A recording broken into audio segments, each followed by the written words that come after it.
नमस्कार, स्वागत है आपका। आप देख रहे हैं प्राइम टीवी और मैं कीर्ति लेकर हाजिर हूं हमारी कुछ खास रिपोर्ट्स।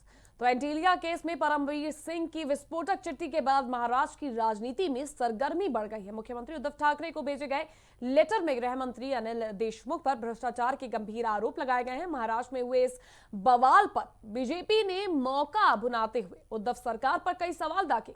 केंद्रीय मंत्री रविशंकर प्रसाद ने प्रेस कॉन्फ्रेंस के दौरान उद्धव सरकार पर निशाना साधा और पूछा कि सचिन वाजे ने ये काम किसके दबाव में आकर किया है। देखिए इस पर हमारी ये खास रिपोर्ट।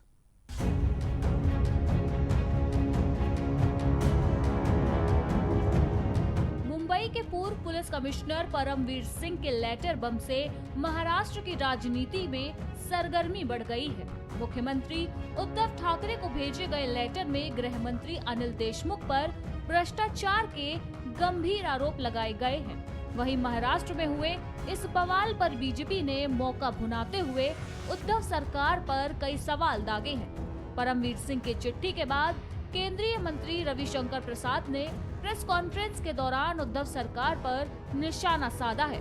उन्होंने पूछा कि सचिन वाजे को किसके दबाव में लाया गया था, शिवसेना के, सीएम के या फिर शरद पवार के। प्रेस कॉन्फ्रेंस के दौरान रविशंकर प्रसाद ने महाराष्ट्र सरकार पर जमकर हमला किया। उन्होंने कहा कि ये भ्रष्टाचार का मामला नहीं है, यह ऑपरेशन लूट है। उन्होंने कहा कि रंगदारी एक अपराध है और अगर इस मामले में शरद पवार को ब्रीफ किया जा रहा है तो ये किस तरीके की चीजें चल रही हैं महाराष्ट्र में, और क्या शरद पवार ने इस मामले में अपने स्तर पर कोई कार्यवाही की।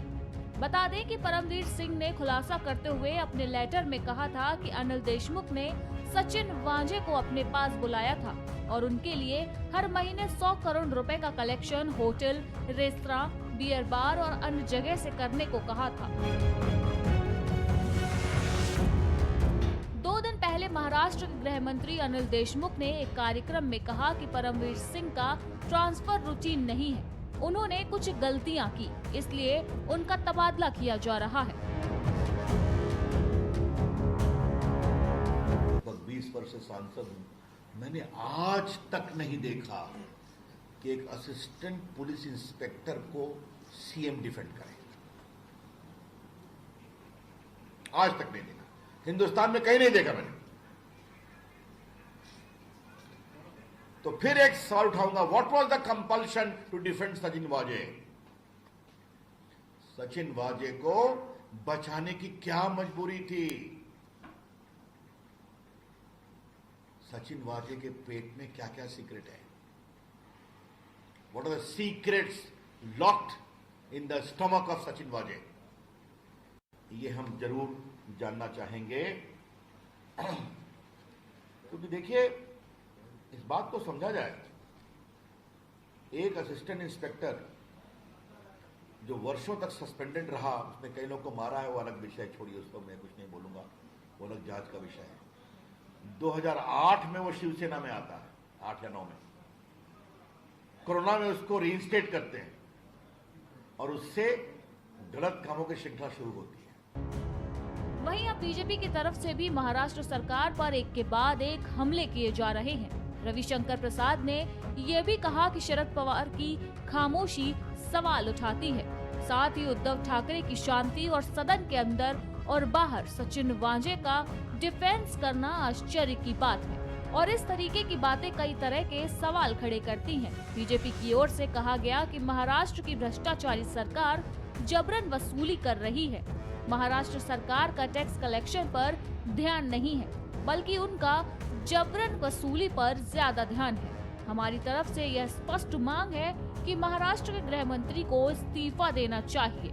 हमारी ये भी मांग है कि ये जो वसूली रैकेट अपनी तिजोरियां भरने के लिए महाराष्ट्र की सरकार चला रही है, उस पर सरकार के मुख्यमंत्री उद्धव ठाकरे की क्या जिम्मेदारी है। Desk report, prime TV.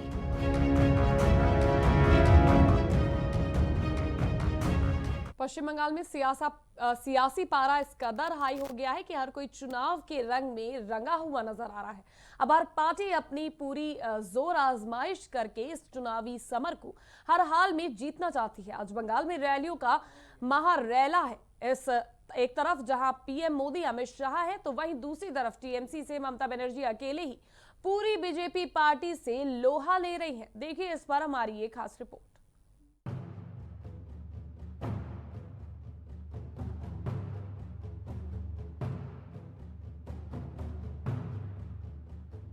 Bengal के चुनावी रण में सभी पार्टियां अपनी एड़ी चोटी का जोर लगा रही हैं। चुनावी दंगल इतना पेचीदा है कि हर पार्टी के उम्मीदवारों को नए नए पैतरे आजमाने पड़ रहे हैं। इन सब के बीच आरोप प्रत्यारोप का दौर भी जारी है। बीजेपी कोई भी कोर कसर चुनाव जीतने की नहीं छोड़ने वाली, क्योंकि जिस तरह का माहौल बंगाल में बीजेपी को दिखाई दे रहा है उससे ये साफ पता चल रहा है कि अब की बंगाल में उसका उदय हो सकता है। बड़ी वजह यह भी है कि बंगाल की सबसे बड़ी पार्टी यानी टीएमसी की हालत थोड़ी नाजुक दिखाई दे रही है, क्योंकि चुनाव से पहले उसका साथ कई कद्दावर नेताओं ने छोड़ दिया, जिससे टीएमसी की राह में फूल कम कांटे ज्यादा दिखाई देने लगे हैं। साथ ही साथ भतीजे पर लगे उगाही और वसूली के आरोपों ने भी ममता की मुश्किलें बढ़ा दी हैं। ऐसे में अब ये देखना होगा कि ममता चुनाव से पहले इस मुश्किल से कैसे बाहर आ पाती है। हालांकि इन सब से इतर ममता बनर्जी लगातार रैली कर रही हैं और रैलियों में वो लगातार बीजेपी पर हमलावर दिखाई दे रही हैं। मालूम हो कि ममता बनर्जी शुरुआत से ही बीजेपी को बाहरी बता रही है, तो वहीं बीजेपी टीएमसी को तोलाबाज और कटमनी की सरकार बता रही है। पीएम मोदी भी पश्चिम बंगाल में लगातार रैली कर रहे हैं। उन्होंने आज भी बंगाल में रैली करके अपने इरादे साफ कर दिए हैं कि चाहे जो भी हो जाए वो अब की बंगाल का रण हारना नहीं चाहते। वहीं ममता बनर्जी भी वहीं रैली कर रही हैं जहां जहां पीएम मोदी रैली करके जा रहे हैं। हाल ही में भाजपा के कई बड़े नेताओं ने राज्य में चुनावी जनसभाएं भी की हैं। वहीं लंबे वक्त से पश्चिम बंगाल की सत्ता पर काबिज तृणमूल कांग्रेस पार्टी की चीफ ममता बनर्जी हर हाल में भाजपा को राज्य से बाहर रखने की कोशिश में जुटी हुई हैं। ममता बनर्जी भाजपा को सत्ता में आने से रोकने के लिए किस हद तक जा रही हैं, इस बात का अनुमान इसी से लगाया जा सकता है कि उन्होंने उस पार्टी से समर्थन की अपील की जिसकी वह आजीवन कट्टर विरोधी रही है। बहरहाल पश्चिम बंगाल में 27 मार्च से चुनाव होने हैं और चुनाव का परिणाम 2 मई को घोषित किया जाएगा। राज्य में 294 विधानसभा सीटों के लिए मतदान होना है। तस्वीर अब 2 मई के बाद ही साफ होगी कि कौन बनेगा बंगाल का किंग। और डेस्क प्राइम टीवी।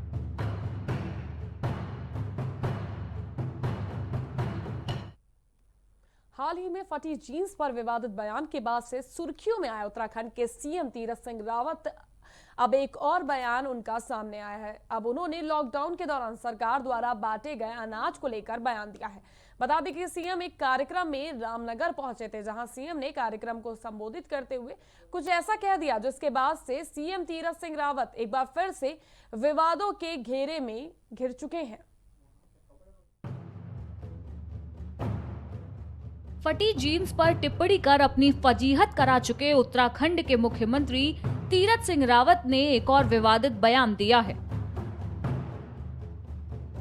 उन्होंने कहा कि अमेरिका ने 200 साल तक भारत को गुलाम बनाकर रखा। कोरोना संकट से निपटने में केंद्र की मोदी सरकार की तारीफ करते हुए तीरथ सिंह रावत ने ये बात कही। तीरथ सिंह रावत ने कहा कि कोविड महामारी से हमें 200 साल तक गुलाम बनाकर रखने वाला अमेरिका भी संघर्ष कर रहा है। उन्होंने कहा, जहां अमेरिका में हम 200 वर्ष तक गुलाम थे, पूरे विश्व के अंदर उसका राज था। कभी उसका सूरज नहीं छिपता था, ये कहते थे, लेकिन आज के समय में वो डोल गया, बोल गया। 3.25 लाख तक उनकी मृत्यु दर चली गई। प्रधानमंत्री नरेंद्र मोदी जी ने अलग जगाई और मैं कह सकता हूं कि यदि उनके जगह कोई और नेतृत्व होता तो भारत न जाने क्या हाल होता, बेहाल हो जाते। लेकिन उन्होंने हमको राहत देने का काम किया। भारत की 130-35 करोड़ की आबादी का देश आज भी अपने को राहत महसूस करता है अन्य देशों की अपेक्षा। जहां अमेरिका के 200 वर्ष हम लोग गुलाम थे, पूरे विश्व के अंदर उसका राज था, कभी सूरज छिपता ही नहीं था, या कहते थे। लेकिन आज के इस समय में वह डोल गया, बोल गया, 2.25 लाख से भी मृत्यु दर चला गया। इटली 12 करोड़ का आबादी का देश, स्वास्थ्य में नंबर 1, लेकिन मृत्यु दर आपका 50 लाख से भी आधा चला गया और अभी भी हालत खस्ती है, फिर पुनः लॉकडाउन की ओर बढ़ रहा है। हमारे प्रधानमंत्री नरेंद्र मोदी ने हमको बचाने का काम तो किया है, लेकिन हमने उसका पालन भी किया जब उन्होंने कहा कि मास्क लगाओ, सैनिटाइज लगाओ, हाथों को बार बार धोने का काम करो, सोशल डिस्टेंस बनाओ। मुख्यमंत्री तीरथ सिंह रावत ने रविवार को नैनीताल जिले के रामनगर में विश्व वानिकी कार्यक्रम में मंच से ये बात कही। मुख्यमंत्री तीरथ सिंह रावत ने यह भी कहा कि जिसने 2 बच्चे पैदा किए उसको 10 किलो राशन मिला, जिसने 20 बच्चे पैदा किए उसको क्विंटल मिला। अब इसमें दोष किसका?